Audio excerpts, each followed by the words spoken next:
Terima kasih atas kesempatannya. Saya Hana Nur Aida, NIM 2019 340814. Di sini saya perwakilan dari kelompok 8 akan menjelaskan studi kasus mengenai joint venture yang ada di buku halaman 113.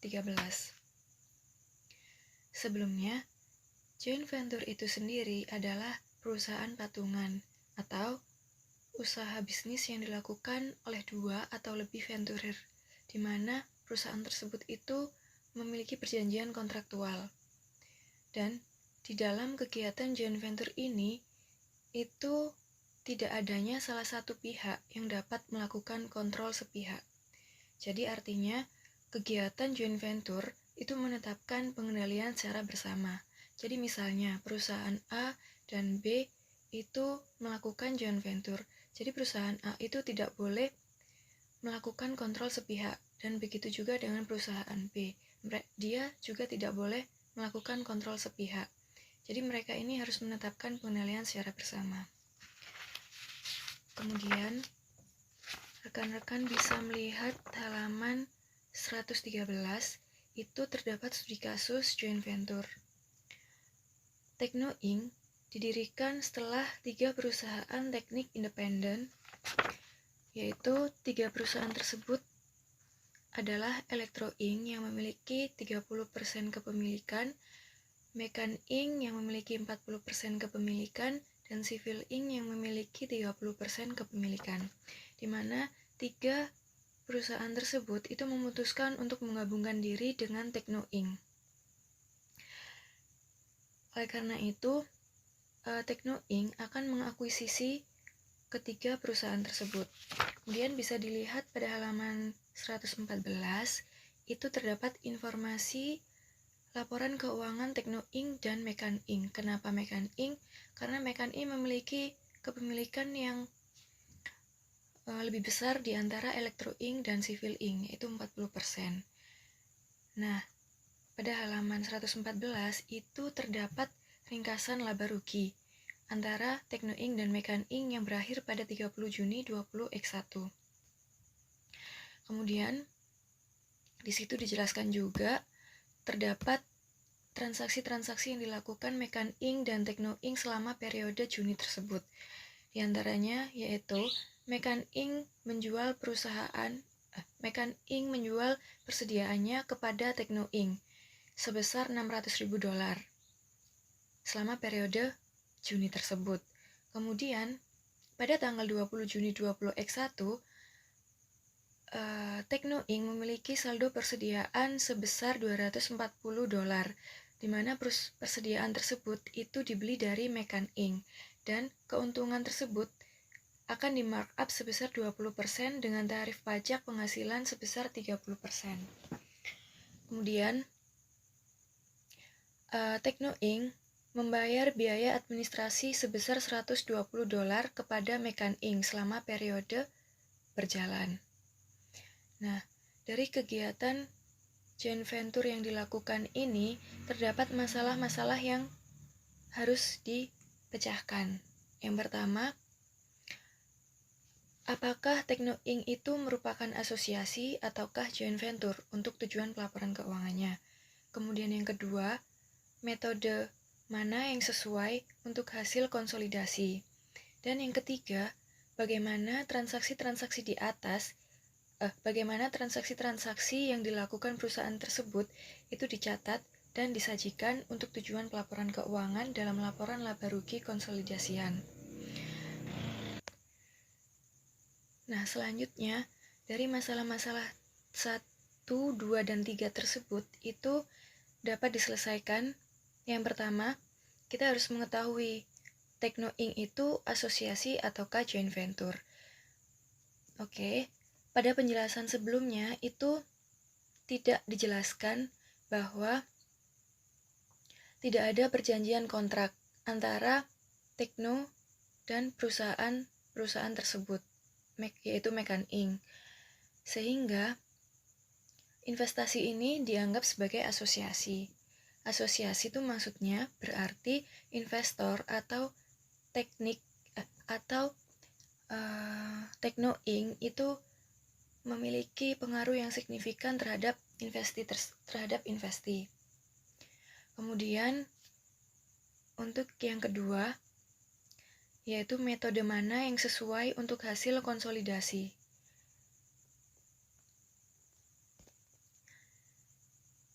Jadi, penyelesaiannya, jika Teknoink itu dianggap sebagai perusahaan patungan atau perusahaan joint venture, itu berarti metode yang digunakan yaitu metode konsolidasi proporsional. Nah, sedangkan jika Teknoink dianggap sebagai asosiasi, maka metode yang digunakan yaitu metode ekuitas. Nah, selanjutnya yaitu masalah yang ketiga. Bagaimana transaksi-transaksi akan dicatat dan disajikan untuk tujuan pelaporan keuangan dan laporan laba rugi konsolidasian. Nah, sebelum kita membuat laporan laba rugi konsolidasian, kita perlu membuat jurnal dari transaksi perusahaan yang akan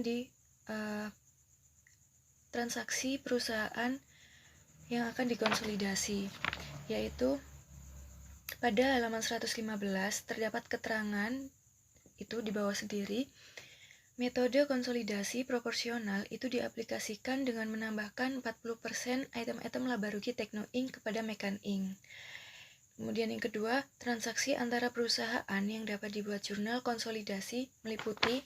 Jadi ini transaksi yang bisa dibuat jurnal itu transaksi-transaksi yang ada di halaman 116, yaitu yang pertama, kita membuat jurnal ini itu untuk mengeliminasi item-item laba rugi yang nanti kita akan buat. Dan yang pertama, penjualan pada harga pokok penjualan, di mana penjualan kita dari 600 itu dari persediaan yang dijual Mekanik kepada Teknoink. Ada di halaman 114, yaitu sebesar $600.000 dikalikan 40%, di mana 40% itu sudah ada di keterangan pada halaman 115. Jadi total 240.000. Jadi jurnalnya penjualan pada harga pokok penjualan sebesar 240.000. Kemudian untuk jurnal selanjutnya, harga pokok penjualan pada persediaan, di mana HPP ini 240 itu dari penjualan yang sudah kita lakukan perhitungan sebelumnya, yang di atas itu 240 dikalikan 40%, dikalikan 20 per 120, hasilnya 16.000. Jadi jurnalnya harga pokok penjualan pada persediaan sebesar 16.000. Kemudian yang terakhir yaitu pajak. Tarif pajak yang ditentukan yaitu sebesar 30%. Ada di halaman 114. Jadi tarif pajak 30%, pajak yang ditangguhkan itu dari tarif pajak 30% dikalikan dengan 16%, yaitu dari harga pokok penjualan. Hasilnya 4.800. Jadi jurnalnya pajak yang ditangguhkan pada beban pajak penghasilan sebesar 4.800. Nah, selanjutnya setelah kita membuat jurnal, kemudian kita bisa menghitung item-item yang terdapat pada laporan laba rugi, di mana nantinya jurnal yang kita buat itu akan mengeliminasi item-item yang kita buat. Untuk yang pertama yaitu penjualan. Penjualan pada Mekanik Inc. kita bisa lihat pada halaman 114 di ringkasan laba rugi itu Mekanik Inc. memiliki saldo pendapatan atau penjualan sebesar 3.100. Kemudian kita kurangi dengan atau kita eliminasi dengan perhitungan yang pertama, yaitu penjualan 40% dikalikan 600, hasilnya 240.000. Kemudian penjualan milik Tekno Inc. kita bisa lihat lagi pada halaman 114 di ringkasan laba rugi. Itu saldo Tekno Inc., saldo pendapatan atau penjualan Tekno Inc. itu 980. Jadi 980 dikalikan 40%, hasilnya 392. Jadi total penjualan adalah sebesar 3.252 setelah dikurangi oleh atau setelah dieliminasi dengan jurnal yang kita buat tadi. Kemudian untuk harga pokok penjualannya kita bisa lihat HPP pada Mekan Inc. yang terdapat pada halaman 114 di ringkasan laba rugi sebesar 1.800. Kemudian kita masukkan eliminasi yang kita buat tadi, yaitu sama kita masukkan harga pokok penjualan yang ada di perhitungan sebelumnya, yaitu 240. Kemudian ada laba yang tidak direalisasi. Laba yang tidak direalisasi juga ada di perhitungan sebelumnya, yaitu 40% dikalikan 20 per 120 dikalikan 240, hasilnya 16.000. Kemudian harga pokok penjualan milik Tekno Inc. kita bisa lihat di ringkasan laba rugi halaman 114 itu memiliki saldo 610 dikalikan dengan 40%, hasilnya 244. Sehingga harga pokok penjualan totalnya itu 1.820. Selanjutnya, pendapatan operasi lainnya. Pada Mekan Inc., pendapatan operasi lainnya memiliki saldo 150. Oke, 150. Kemudian kita eliminasi dengan perhitungan yang kita lakukan, yaitu dieliminasi dengan pajak yang ditangguhkan yang kita hitung tadi sebesar 4.800, kemudian hasilnya yaitu 102. Selanjutnya yaitu beban operasional. Kita bisa lihat beban operasional milik Mekan di halaman 114 sama kita bisa lihat di ringkasan laba ruginya, yaitu sebesar 850. Kemudian kita kurangi dengan beban pajak penghasilan yang kita hitung sebelumnya, yaitu sebesar 4.800.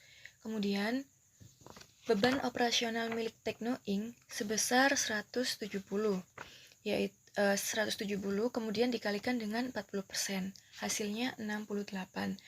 Sehingga beban operasional totalnya yaitu 870. Kemudian yang terakhir yaitu beban pajak penghasilan. Kita bisa lihat lagi di ringkasan laba rugi Mekan Inc. memiliki beban pajak penghasilan sebesar 250. Kemudian di sini terdapat laba yang tidak direalisasi, yaitu 30% dari tarif pajak dikalikan dengan 16. 16 itu dari penjualan yang laba yang tidak direalisasi, sehingga hasilnya 5. Kemudian beban pajak penghasilan yang dimiliki oleh Tekno Inc. itu sebesar 36, didapat dari 90 dikalikan 40%, sehingga total beban pajak penghasilannya 281.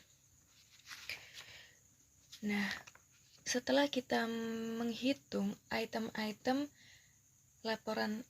yang ada di laporan laba rugi, kita bisa menyusun laporan laba rugi konsolidasi yang kita bisa lihat pada halaman 115.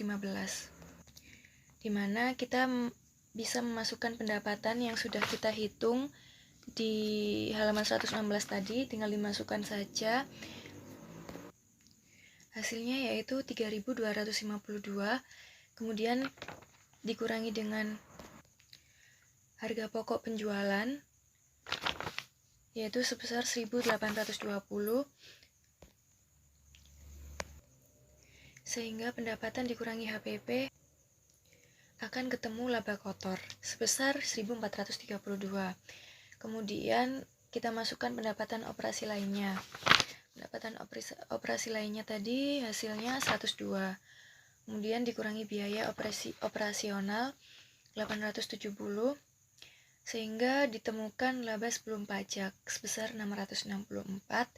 Kemudian kita masukkan beban pajak sebesar 281, sehingga didapat laba bersih periode berjalan sebesar 383. Oke, sekian penjelasan dari kami.